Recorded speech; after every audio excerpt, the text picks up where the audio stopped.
Историята, която ще ви разкажем, започва на 7 март, тук, в Исул, към 20 часа.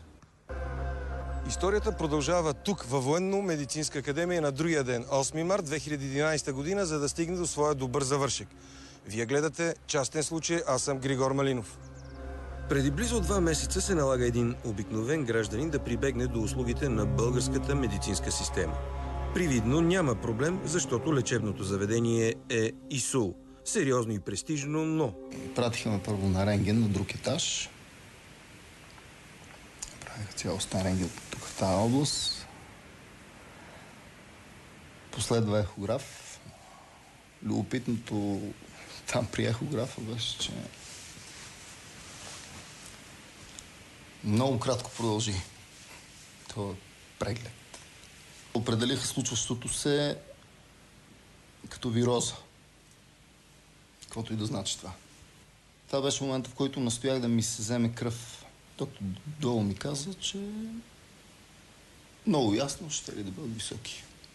В момента не съм се нуждал от оперативна намеса.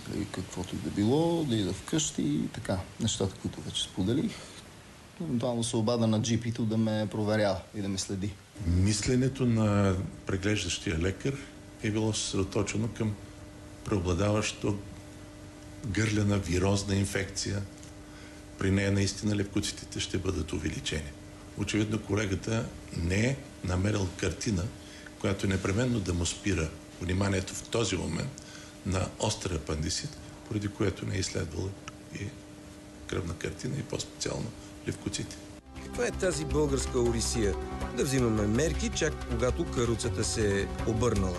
А ако този казус не беше завършил с хепи енд във Военно-медицинска академия, а с летален изход, тогава...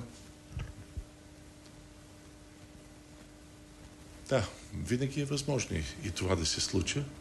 Тогава изводите ще да бъдат много по-драматични.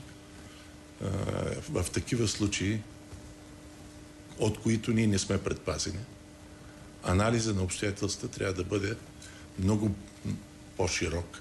Какво се е случило? Какво е довело до леталния изход? Защото най-лесно е да намерим изкупителната жертва в лицето на някой.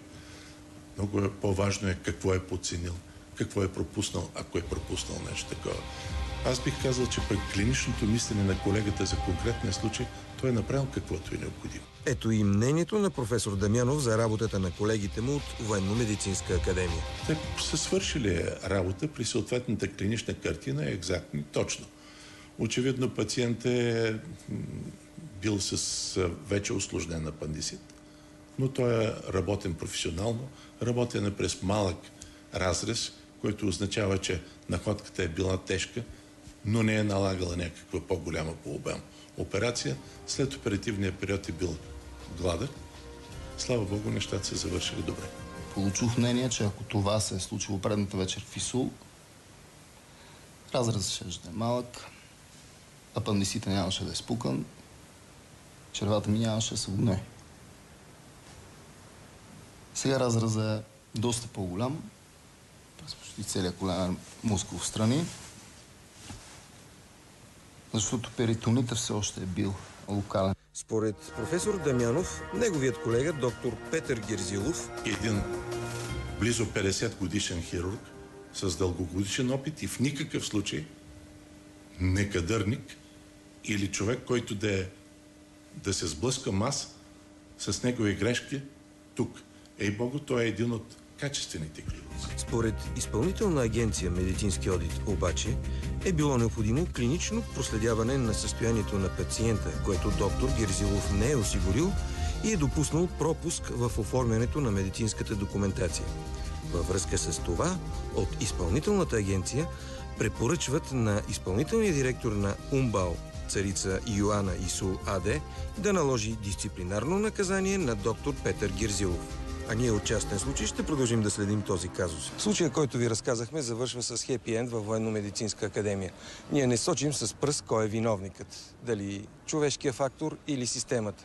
Но явно има нещо гнило в здравеопазването в България. Това трябва да се реши чрез един открит обществен дебат. Завършваме с латинската поговорка «Медице curate ipsum». Тоест, докторе, излекувай първо себе си. Вие гледахте частен случай, аз съм Григор Малинов.